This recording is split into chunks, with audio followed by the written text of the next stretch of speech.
वहीं बड़ी खबर रोहतास से आ रही है, जहां सोन नहर से युवती के शव को बरामद किया गया है। विक्रमगंज के काराकाट की यह घटना है और फिलहाल युवती की पहचान नहीं हो पाई है। युवती से दुष्कर्म की आशंका भी जाहिर की जा रही है। पुलिस ने इस पूरे मामले को लेकर अपनी जांच पड़ताल शुरू कर दी है और युवती के शव को पोस्टमार्टम के लिए भेजा गया। हालांकि युवती की पहचान को लेकर लगातार कोशिशें की जा रही है, लेकिन युवती के शव को देखकर आशंका यह भी जाहिर की जा रही है कि संभवतः इस युवती के साथ दुष्कर्म की घटना को भी अंजाम दिया गया है।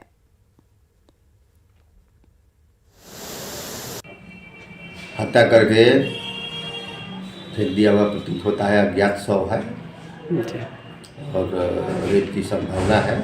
उस पर बोर्ड बनाया गया है। उसके लिए बोर्ड के चलते बोर्ड के द्वारा उसका पोस्टमार्टम कराया गया है।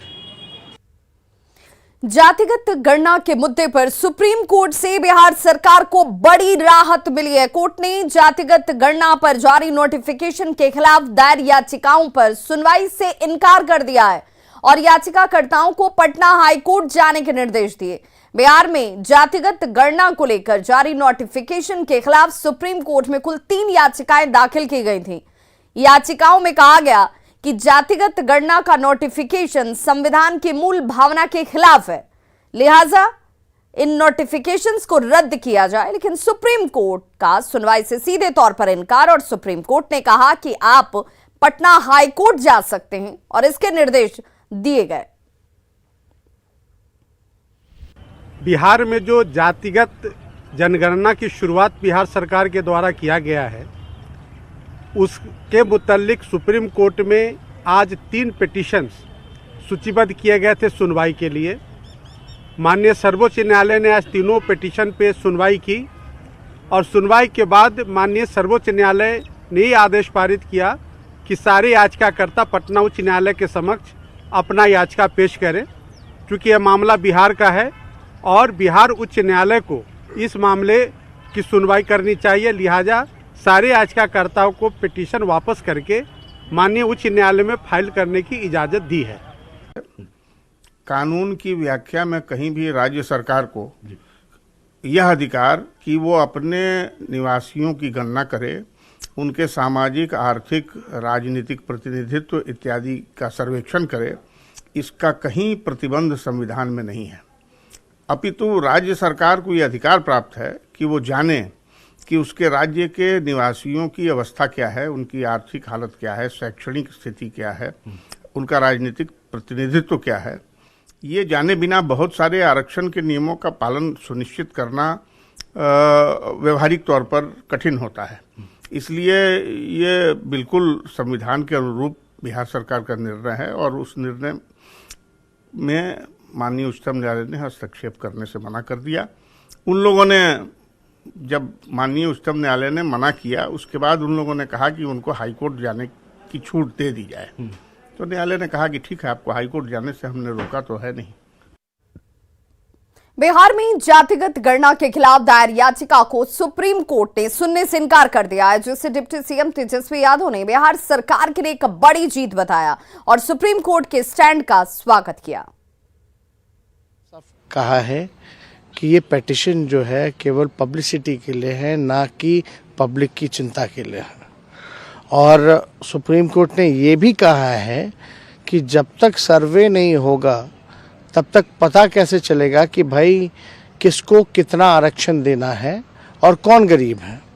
और ये तो हम लोगों की जीत है, ये बिहार सरकार की जीत है और हम यही कहना चाहते हैं कि इस ऑर्डर का हम लोग वेलकम करते हैं। और साथ जातीय गणना पर आरजेडी के प्रवक्ता एजाज अहमद ने प्रतिक्रिया दी। एजाज अहमद ने कहा कि बीजेपी अपने लोगों के जरिए कोर्ट में याचिका दायर कराकर जातीय गणना को रुकवाने की साजिश कर रही थी, जिसे कोर्ट ने नाकाम कर दिया। देखिए, भारतीय जनता पार्टी जिस तरह की राजनीति करना चाह रही थी जातीय गणना के मामले में, माननीय सर्वोच्च न्यायालय के इस आदेश के बाद भारतीय जनता पार्टी की पोल खुल गई। अब भारतीय जनता पार्टी के नेता अनर्गल प्रलाप में लग गए हैं। तो वहीं जातीय गणना पर प्रतिक्रिया देते हुए कांग्रेस के प्रवक्ता ज्ञान रंजन ने कहा कि जातीय गणना बिहार के लोगों के हित में है। सुप्रीम कोर्ट की टिप्पणी से यह बात स्पष्ट हो गई। बिहार में जातिगत जनगणना बहुत ही महत्वपूर्ण कड़ी है।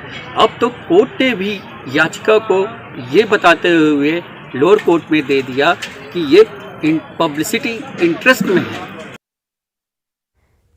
तो जातीय गणना पर सुप्रीम कोर्ट की सुनवाई पर इनकार पर जल संसाधन मंत्री संजय झा और वित्त मंत्री विजय चौधरी ने क्या कुछ प्रतिक्रिया दी, जरा वो सुनिए।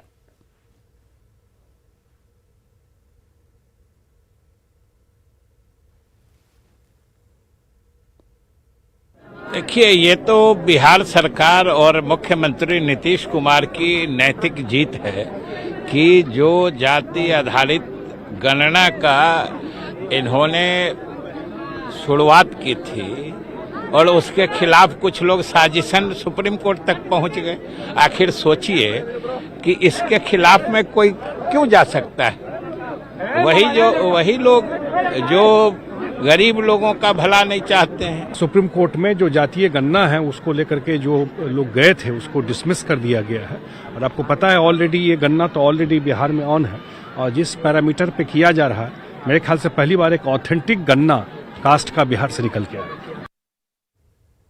जातीय गणना पर सुप्रीम कोर्ट के सुनवाई पर इनकार पर एलजेपी के राष्ट्रीय प्रवक्ता धीरेन्द्र कुमार मुन्ना और बिहार विधान परिषद में नेता प्रतिपक्ष सम्राट चौधरी ने कहा कि कोर्ट के फैसले का हम सम्मान करते हैं। लोक जनशक्ति पार्टी रामविलास ने तो बहुत पहले ही इसका समर्थन किया है जातीय जनगणना का। अब अभी अगर आप पूछ रहे हैं कि उच्चतम न्यायालय ने कुछ निर्देश दिया है तो माननीय उच्चतम न्यायालय के निर्देश का पालन होना चाहिए, सम्मान होना चाहिए। अब जातीय जनगणना से निश्चित तौर पर गरीबों को आगे बढ़ाने में बल मिलेगा।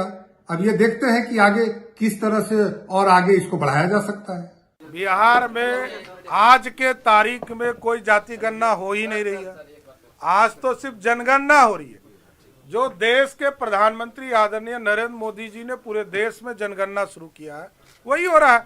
और मैंने पंचायती राज मंत्री के हैसियत से इसको ऑर्डर किया कि घर का नंबर लिखो, घर में कितने व्यक्ति हैं वो बताओ, यही जनगणना हो रहा है। नीतीश कुमार जी तो जाति जनगणना को लेकर बैठ गए। हम लोगों ने जाति जनगणना का हरी झंडी 2022 के जून में दिया।